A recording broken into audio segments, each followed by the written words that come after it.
दोस्तों, हम बहुत बार खुद के बारे में कंफ्यूज होते हैं। जब किसी दूसरों को सफल बनते हुए देखते हैं तो हम खुद को उनसे बहुत छोटा समझने लगते हैं। पर ये उनकी गलती नहीं है, हमारी है, क्योंकि हम खुद को दूसरों से कम समझने लगते हैं और उसी वजह से हमारा कॉन्फिडेंस लो फील करता है। ये एक छोटी सी कहानी है, प्लीज ध्यान से सुनिएगा। एक बार मधुबन वन में एक कौवा खाने की तलाश में आकाश में उड़ रहा था। उन दिनों वो कौवा अपने जीवन से बहुत संतुष्ट था। उसे लगता था कि वह बहुत खुश है और जंगल का सबसे अच्छा प्राणी है। दूर उड़ते हुए उसकी नजर अचानक एक हंस पर पड़ी। हंस को देखते ही कौवा को बड़ा आश्चर्य हुआ कि मैं खुद को सुंदर समझता था, लेकिन ये हंस तो मुझसे भी कहीं ज्यादा सुंदर है।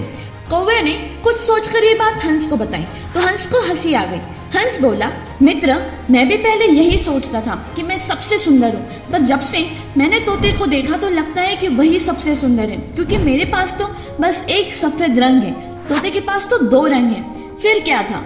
कौवा तेजी से उड़ता हुआ तोते के पास गया और बोला, मित्र, तुम तो बहुत सुंदर हो।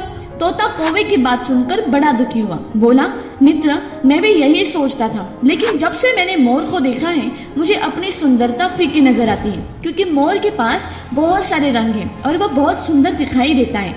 मेरी नजर में वही सबसे सुंदर है। फिर कौवा दूर उड़ता हुआ एक चिड़ियाघर में मोर से मिलने गया। कौवे ने मोर की सुंदरता की बहुत प्रशंसा की, लेकिन उसकी बात सुनकर मोर गंभीर होते हुए बोला, मित्र, क्या फायदा ऐसी सुंदरता का?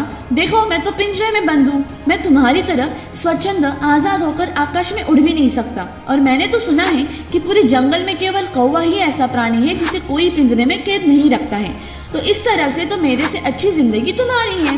कौवे को सारी बात समझ में आ गई थी। दोस्तों, हम लोग अपने काम और अपने लक्ष्य पर ध्यान ना देकर बिना वजह ही दूसरों से अपनी तुलना करने लगते हैं। हम सोचते हैं कि अमुक के पास तो इतना पैसा है, वो रिच है, मेरे पास तो कम है। हम सोचते हैं कि अमुक व्यक्ति तो बड़ी कंपनी में नौकरी जॉब करता है, मैं नहीं करता। हम सोचते हैं कि यार वो कितना सुंदर है, मैं ऐसा क्यों हूँ। हम सोचते हैं अमुक बहुत बुद्धिमान है, हम क्यों नहीं। ये व्यक्ति खुश रहता है तो मैं क्यों नहीं। तो मित्रों, ऐसी ही सोच की वजह से हम दुखी रहते हैं और अपने लक्ष्य और अपने काम पर पूरा फोकस नहीं कर पाते, और फलस्वरूप दूसरे लोग हमसे हमेशा आगे रहते हैं, क्योंकि हम खुद ही उनको अपने से अच्छा मान लेते हैं और हमेशा खुद को दूसरों से कम आंकना शुरू कर देते हैं। लेकिन हम ये बात भूल जाते हैं कि हर इंसान में अलग अलग खूबी होती है, हर इंसान में विलक्षणता होती है, लेकिन हम कभी खुद की ताकत को पहचानते ही नहीं है। हमेशा दूसरों को अपने से सबल मान लेते हैं। बस यही दुख की सबसे बड़ी वजह है और हम सफल होने में हमेशा पीछे रह जाते हैं। तो दोस्तों, आपको ये वीडियो कैसी लगी प्लीज कमेंट में बताना। आपको कौन से टॉपिक पे वीडियो चाहिए ये भी आप कमेंट सेक्शन में लिख सकते हो। मैं कोशिश करूंगी कि नेक्स्ट वीडियो में उसी टॉपिक पे बना पाऊँ। तो ये वीडियो को जरूर लाइक, शेयर एंड सब्सक्राइब कीजिएगा। जय हिंद।